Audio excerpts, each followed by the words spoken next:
Kinwestiyon naman ni Davao City Representative Paulo Duterte ang aniyay pakikialam ng Coast Guard sa isyu ng China at Pilipinas. Pero banat sa kanya ni Coast Guard Rear Admiral J. Tariela, bakit parang kumakampi pa si Duterte sa China? Pro-China raw ba ang kongresista? Narito ang report. There's no need for us to demonize China. Ginagawa ng China to araw-araw. Ito ang idiniin ni Coast Guard spokesperson for the West Philippine Sea, J. Tariela, sa isyung demonization o pagpapalabas na masama ang China dahil sa sunod-sunod na insidente sa West Philippine Sea. Isa nga sa nananawagang itigil yan, si Davao City 1st District Representative Paulo Duterte. Tingin tuloy rito ni Tariela, To defend China, parang bumabalik ka uli sa tanong na ano bang tinitindigan ni Congressman Paulo Duterte?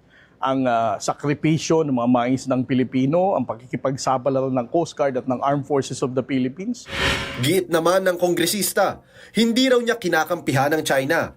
Ang sa kanya lang, magkaiba ang matatag sa pagiging padalos-dalos. Tanong niya pa, bakit mas interesado raw si Tariela na gumagawa ng sarili niyang interpretasyon kesa sagutin ang tunay niyang sinabi? Hindi raw lahat ng usapin sa pagitan ng mga bansa ay dinadaan sa soundbites. Dapat daw may diplomasya. Ang tunay na serbisyo nga raw sa bayan ay sa pamamagitan ng tapang, talino at diplomacy.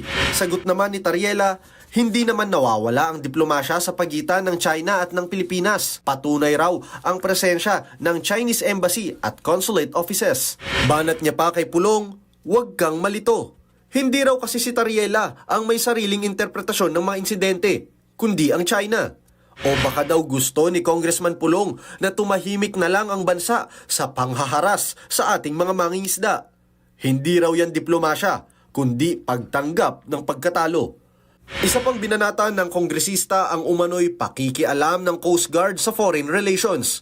Mensahe niya sa PCG, bantayan na lang ang ating karagatan at huwag nang makisawsaw pa sa politika. Pahabol niyang hirit kay Tariela, kamusta na raw ang 10 million pesos na monthly ayuda? Tinablayan ng opisyal, huwag daw dapat magkalat ng fake news si Duterte lalo't isa pa naman siyang honorable congressman.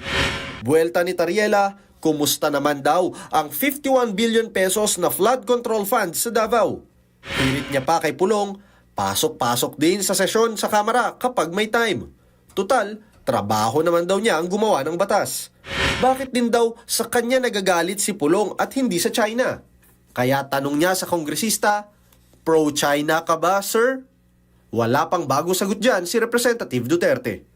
Nagbabalita mula sa Frontline, Ian Suyu, News 5. Mga kapatid, patuloy po kayong tumutok sa 105.9 True FM para sa totoong balita, impormasyon, music, and entertainment. Mag-subscribe sa aming YouTube channel at podcasts. At sundan nyo rin po kami sa Facebook, Instagram, X, TikTok sa True Network PH. Bisitahin din po ang aming website, truefm.ph at panoorin kami sa True TV Signal Channel 19. Kami po ang 105.9 True FM.